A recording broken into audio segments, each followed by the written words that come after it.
Compreendem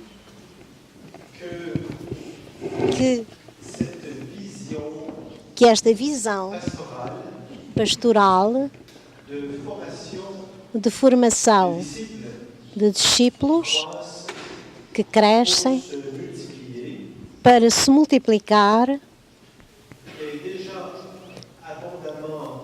está abundantemente aplicada no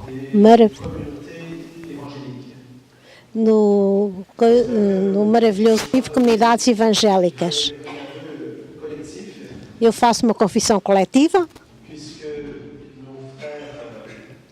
porque os nossos irmãos evangélicos estão já muito avançados sobre estas questões. Não só de um ponto de vista da teologia bíblica, mas também na prática pastoral desses princípios bíblicos. É por isso que as comunidades evangélicas em muitos países estão em crescimento exponencial. Realmente. Com esta visão de discípulos que crescem para se multiplicar, e agora há numerosas pedagogias que existem e que fazem que nesses países que nós conheçamos um conhecimento exponencial. Por ter estado na China comunista, tive a graça de ir encontrar as comunidades clandestinas da formação de evangelização, e eles são muito claros. Há pelo menos 400.000 conversões por ano na China. Alguns dizem que até agora, vede, é verdade que é difícil ter números, mas quando eu fui à China, eu pus a questão e é o número mais reconhecido, 400.000 conversões por ano, 100.000 nos católicos e 300.000 nos evangélicos. Há mais de 20.000 igrejas, células em Beijing.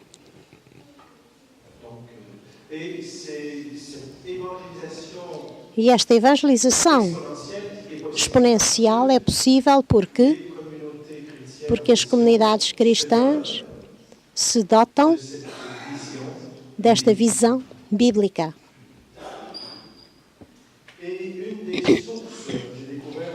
E uma das fontes, descobri, uma das fontes importantes, que foi a fonte mais influente da evangelização, é a obra do pastor Robert Coleman. É uma obra que é um best-seller do meio evangélico, claro, e que teve mais edições.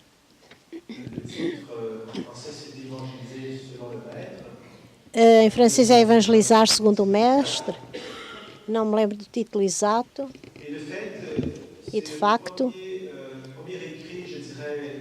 é o primeiro escrito, diria, o primeiro comentário bíblico sobre, não só sobre a visão de Jesus, mas sobre a pedagogia de Jesus. Nesta obra, o autor apresenta as 8 etapas de formação de discípulos, vivida por Jesus, para que os seus próprios discípulos, depois da Páscoa e do Pentecostes, claro, possam multiplicar-se. Evidentemente, esta obra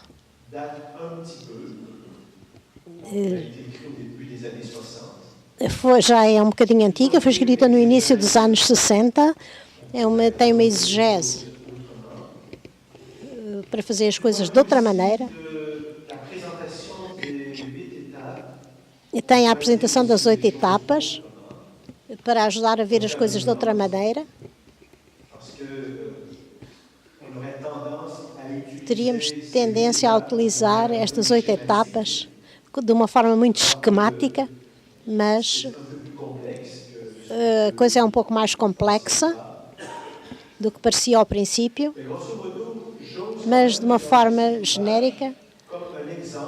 Esta obra é um exemplo de princípio pastoral aplicado, princípio bíblico aplicado à missão pastoral da Igreja. Era um tema muito interessante, mas até me fico um bocado inibido de falar na presença de um bispo. Eu não sei já quantas heresias bíblicas sou capaz de ter dito até agora, mas não tem problema, não tem problema.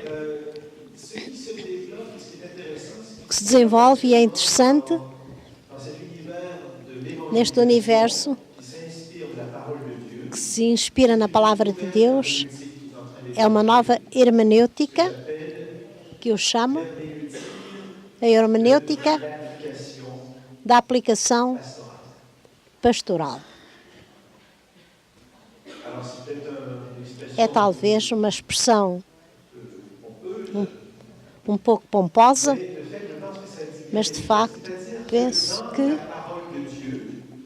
que na palavra de Deus não há só fundamentos doutrinais, dogmas, claro, profundamente. Não há só princípios morais e litúrgicos e rituais, claro que isso é reconhecido, mas há também princípios pastorais. Talvez não estejamos muito habituados a acolher a palavra de Deus numa perspectiva pastoral. E, portanto, aqui temos um exemplo. Como é que pastoralmente Jesus forma os seus discípulos?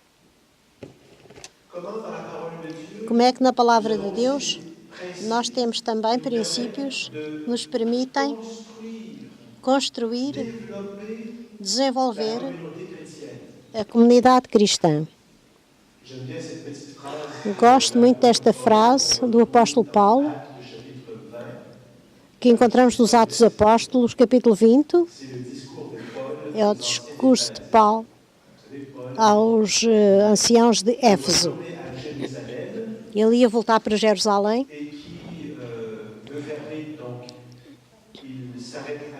e ele para em Mileto, no porto de Mileto, e ali ele convida os anciãos de Éfeso. E aí Paulo pronuncia um discurso. E de facto, Paulo, nesse discurso, faz uma leitura pastoral da sua experiência de evangelização. Ele diz como é que ele evangelizou em Éfeso e revela-nos os princípios pastorais de uma evangelização fecunda. E neste discurso, ele diz, entre outras coisas, eu vos entrego à sua palavra de Deus, à sua palavra de graça, à palavra de Deus, que tem o poder de construir o edifício e de dar uma herança para os santos. E, portanto, Paulo quer dizer que reconhece que a palavra de Deus age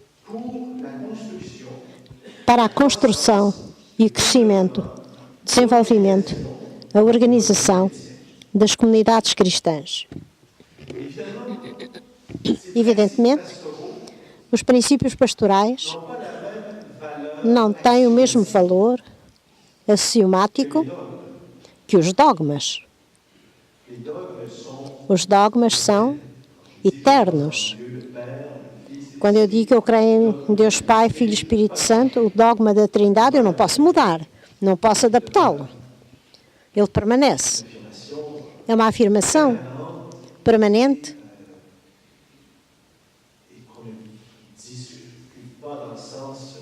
e que não discutimos.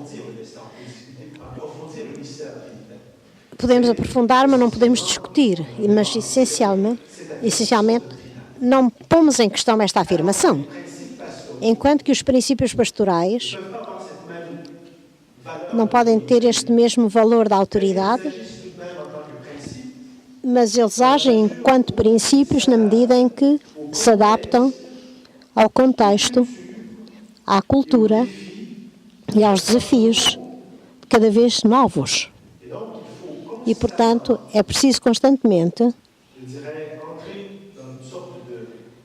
eu diria, entrar numa espécie de ciclo de releitura bíblica e pastoral para ver como, de facto, as comunidades crescem na medida em que aplicam os princípios bíblicos que devem ser aplicados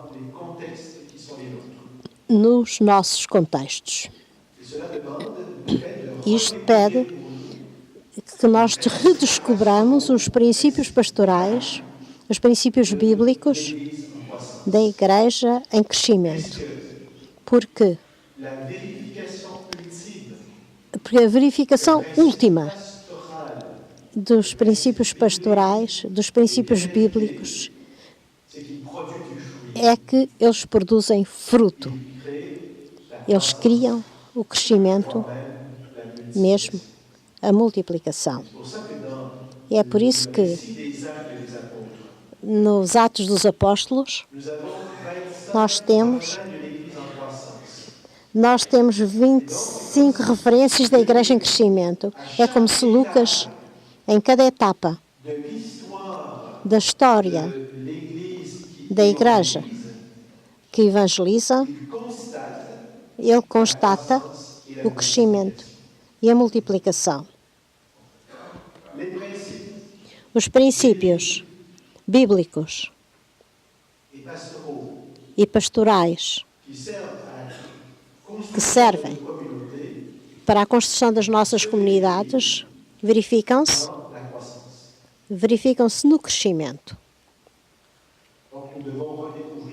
Portanto, devemos redescobrir as 8 etapas que vou agora apresentar, as etapas da formação de discípulos. São elementos, são mais elementos que etapas, elementos fundamentais para que a Igreja cresça e se multiplique. Então, a Igreja que cresce e se multiplica, cresce e multiplica-se à medida em que cada discípulo cresce. Cada discípulo. Era fácil para Jesus pregar às multidões. Era mais difícil formar discípulos. É por isso que Jesus se concentrou sobre 12 discípulos. 24 horas em 24, 7 dias por semana, durante 2, 3 anos. É um desafio enorme. É muito mais exigente que ensinar ou pregar às multidões. Formar discípulos, ou mesmo formar um discípulo, custa muito, custa caro. Então, estes diferentes elementos poderiam ser partilhados em 2 fases. As 4 primeiras etapas da eleição e apelo. Foi, por exemplo, o que aconteceu aos 4 primeiros discípulos à beira do lago e depois os 12, depois de uma noite de oração. Portanto, primeira etapa, eleição e chamamento. Ele escolheu-os para estar com ele. Isto é forte, esta especificação que diz Marcos. E depois, a primeira fase de formação dos discípulos consiste a forjar o ser do discípulo. É por isso que a obediência e o dom de si são 2 elementos fortes desta formação dos discípulos. Esta é a primeira fase, com estas 4 primeiras etapas. A segunda fase da formação dos discípulos toca, sobretudo, o fazer. Claro que não separamos o ser do fazer. Nesta segunda fase, mas as 2 fases são muito interligadas uma com a outra, não podemos separar estes 8 elementos. Compreendeis bem, as coisas estão integradas. Exemplo. Jesus dá-se em exemplo. Formar discípulos é primeiro a estar pronto a ser modelo. É por isso que a imitação apostólica, infelizmente, foi demasiadamente moralizada.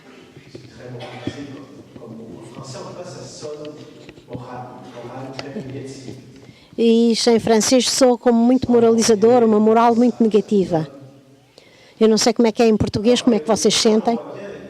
Quando vemos bem o exemplo, há imensas passagens que nos falam deste princípio da imitação.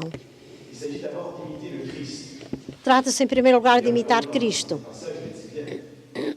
São Paulo diz bem. São Paulo diz, imitai-me a mim como eu imito Cristo.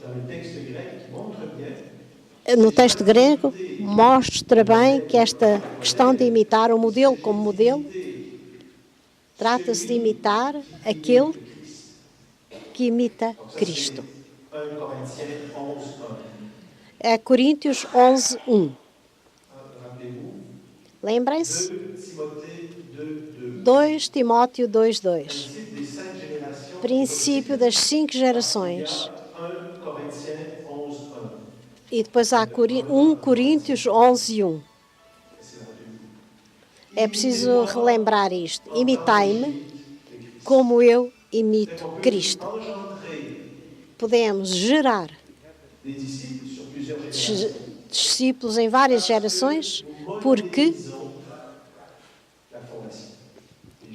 nós temos um modelo de evangelização. Jesus é o modelo e Paulo compreendeu bem que Jesus é o modelo. Paulo fala muito deste princípio da imitação. Então, as etapas 5 a 8 são etapas de modulação, porque na prática o discípulo deve aprender como ser modelo para outros. Portanto, poder dar-se em exemplo, porque o meu modelo é o Cristo. O que quer dizer que entramos nas etapas seguintes. Jesus dá-se como exemplo de evangelizador e quando ele vai descobrir que os seus apóstolos estão prontos para evangelizar, ele vai exercitá-los na missão. Então eles vão aplicar. Os apóstolos vão fazer a experiência da evangelização, mas supervisionados por Jesus. Ele envia-os. Eles voltam da missão. E a 7ª etapa, o acompanhamento, o seguimento. E porque eles viveram um ciclo de modelização, de modulação, de exercício prático e avaliação, releitura pastoral da sua experiência, neste ciclo de modelização, eles poderão eles poderão, no Pentecostes, multiplicar-se. Porque eles compreenderam o princípio de ser modelos que permitem a multiplicação. Poderíamos dar 10 dias de sessões de formação sobre este tema. Desculpa-me eu ser muito breve, talvez que é preciso dizer ainda outras coisas para compreender toda a profundidade e toda a subtileza desta visão bíblica, que tal como ela nos é revelada aqui. Mas compreendei, convido-vos, se lerdes Marcos, a fazer uma Lectio Divina sobre o tema da formação dos discípulos, quando Jesus, concretamente, como é que Jesus formava os discípulos. Porque há muitos princípios pedagógicos que são exercitados nesta formação. Podemos dizer que Jesus é o maior pedagogo da história. Aliás, eu conheço o fundador de uma escola de evangelização do México, José Prado Flores. O José Prado Flores é um gênio da pedagogia. Ele conhece tudo da pedagogia. Montessori, Piaget, etc. E na Escola de Evangelização Santo André, ele pôs em obra todos estes princípios da pedagogia moderna. E, de facto, quando José Prado Flores fala destes princípios modernos de pedagogia, ele diz que Jesus, o próprio Jesus em pessoa, aplicou-os todos. E vamos-lo claramente no Evangelho. E nós podemos ler o Evangelho nesta perspectiva pastoral e pedagógica. Então, é um grande tema que eu tratei, mas vou prosseguir a nossa reflexão sobre a formação dos discípulos. Estamos sempre no contexto de Mateus 26, Mateus 28, 18, 20. Portanto, a questão de formar discípulos. E Jesus ressuscitado fala nisso. É interessante dizer, porque há um pequeno debate na exegese sobre a parte final do Evangelho de Mateus. Alguns exegetas afirmaram que este final foi acrescentado ao Evangelho de Mateus. Quando se faz a exegese, começam a dizer que aquele texto que foi acrescentado e que chegou ali, pronto, como um acréscimo. Bom, é a opinião deles. Mas ele e outro autor que diz exatamente o contrário. E de facto, estes últimos versículos de Mateus não foram acrescentados, mas ao contrário, são a síntese de todo o Evangelho de Mateus. E quando chegamos ao fim, quando Jesus nos diz, e depois fazei discípulos de todas as nações, batizando-os e ensinando-os tudo o que eu vos ensinei, é preciso verificar que é o próprio Jesus que nos dá o exemplo que ele fez isto em todo o seu Evangelho. E então, reler o Evangelho de Mateus, que Jesus forma os seus discípulos, ensinando-lhes tudo.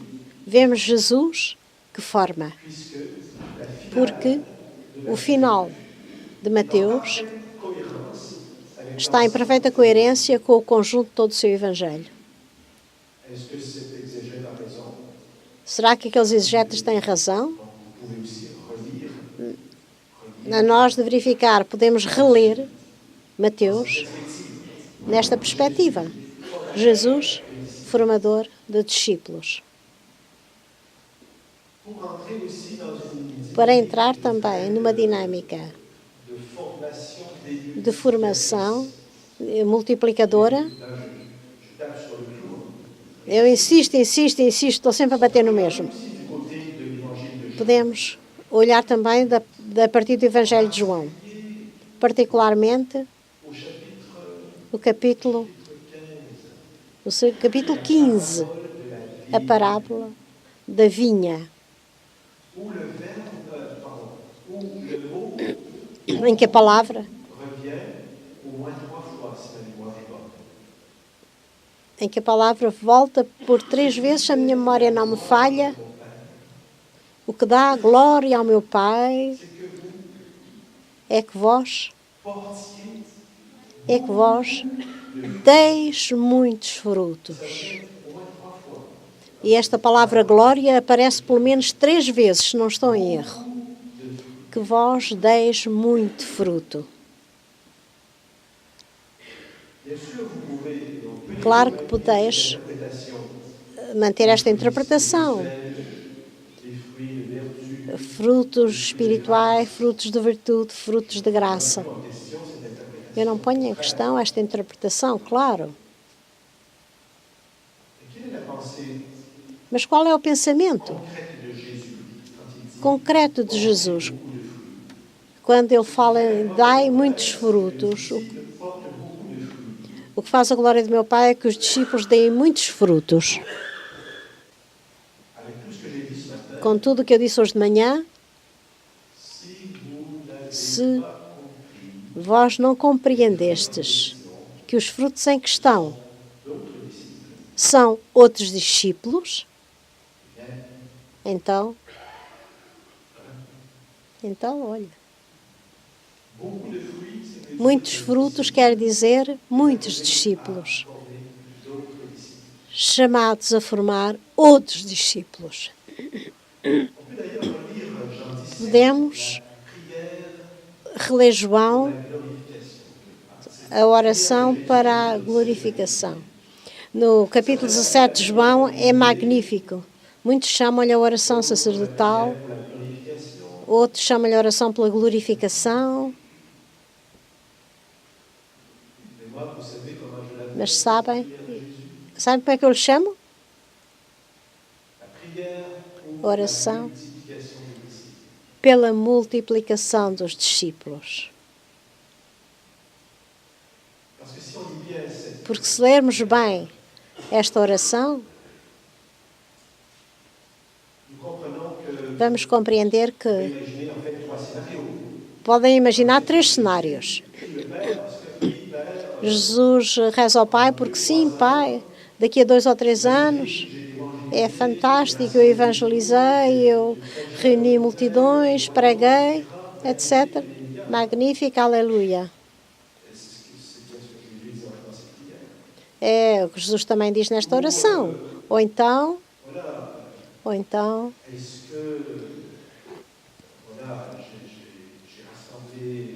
eu reuni uma comunidade magnífica. É o segundo cenário. É interessante uma comunidade. E o terceiro cenário. Sim, Pai, eu te dou graças porque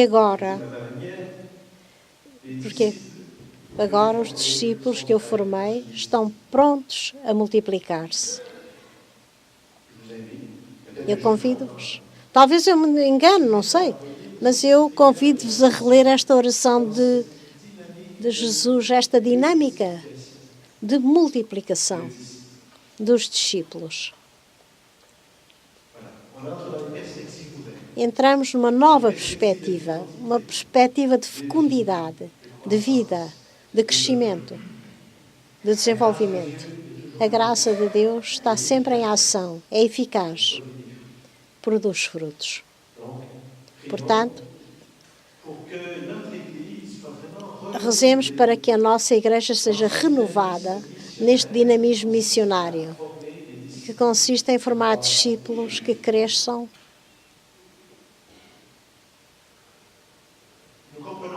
Compreendemos bem que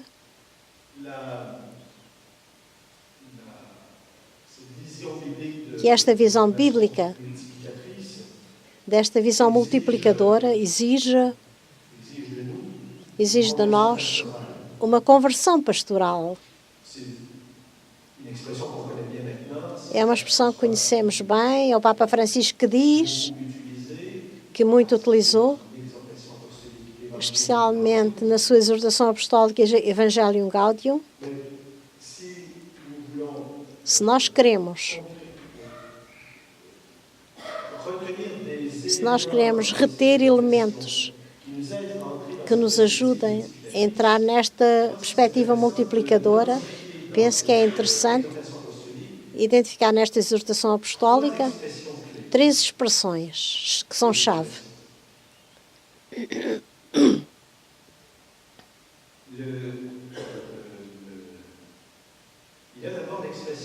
Ele tem a primeira expressão, fala em discípulos missionários. Eu vos confesso que estou impressionado porque quando eu escrevi este livro, aqui há alguns anos, eu inspirei muito em Aparecida, na expressão de discípulos missionários. Em francês, quando traduzimos o documento de Aparecida, tínhamos escrito os discípulos missionários. Mas no texto de Aparecida vemos muito bem que há discípulos-missionários. É essencial para compreender a noção de discípulo bem formado. O discípulo bem formado é aquele que é capaz de evangelizar e formar outros discípulos. Então, em Aparecida, eu tinha bem visto a importância deste traço entre discípulos e missionários, enquanto que no texto francês perdemos esta realidade. E, de facto, para compreender a expressão de discípulos missionários é preciso, absolutamente, pôr o traço entre as duas palavras, discípulo e missionário, porque ele está incluído na expressão. E eu sublinhei esta expressão naquela obra. Vocês, se viram esta exortação, veem a importância que o Papa põe a esta expressão discípulos missionários, para compreendermos bem a noção dos discípulos missionários. A outra expressão importante na exortação apostólica, que merece ser sublinhada, mas que aparece só uma vez, quando o Papa Francisco diz que a paróquia deve ser uma comunidade de comunidades. Esta expressão vem também no documento da Aparecida. Em Aparecida, esta expressão está abundantemente aprofundada. Há todo um capítulo sobre a paróquia. Então é preciso reler a Aparecida para compreender a utilização desta expressão na Evangelii Gaudium. Paróquia, comunidade de comunidades. E aqui vamos ter com a experiência que vivemos nas células de evangelização. As células de evangelização são comunidades, células, pequenos grupos que estão organicamente integrados na comunidade paroquial, para que ela se renove. É assim que devemos compreender a expressão comunidade de comunidades que se encontra em Aparecida e que é retomada pelo Papa Francisco na exortação apostólica. Esta é a segunda expressão. A terceira expressão, Deuxième expression, portanto, a primeira foi discípulos missionários, a segunda foi paróquia, comunidade de comunidades. E a terceira expressão importante para nós c'est é l'accompagnement o acompanhamento pessoal des processus de do processo de crescimento, do processo de crescimento. Je dirais que c'est la plus grande, c'est là où je Eu diria plus grande que é conversion pastorale. a maior conversão pastoral que nós temos que viver, Pas seulement en tant que prêtre, mais aussi en tant que não só como padres, mas também como batizados. de l'Église, O futuro da Igreja changement structurel. não depende de mudanças estruturais. Ne perdez pas votre temps. Não percam o vosso tempo a fazer mudanças estruturais. L'avenir de O futuro da Igreja depende de l'accompagnement do acompanhamento pessoal du processus do processo de crescimento. de l'évangélisation. A evangelização Fondamentalement sur não é fundamentalmente sobre a realidade interpessoal. Et c'est ça le problème. E é esta a questão, é este o problema. On doit passer de la conception Temos de passar da concepção à être au service des structures, de estarmos ao serviço de estruturas ce qui est plus évangélique, para aquilo que é mais evangélico, des structures au as service estruturas ao serviço da pessoa. ou même, Ou mesmo, très bien dit, não está personne au a service pessoa ao serviço das pessoas. É preciso que as nossas comunidades cristãs se tornem lugares où nous appliquons em que aplicamos les 62 as 62, du Nouveau Testament.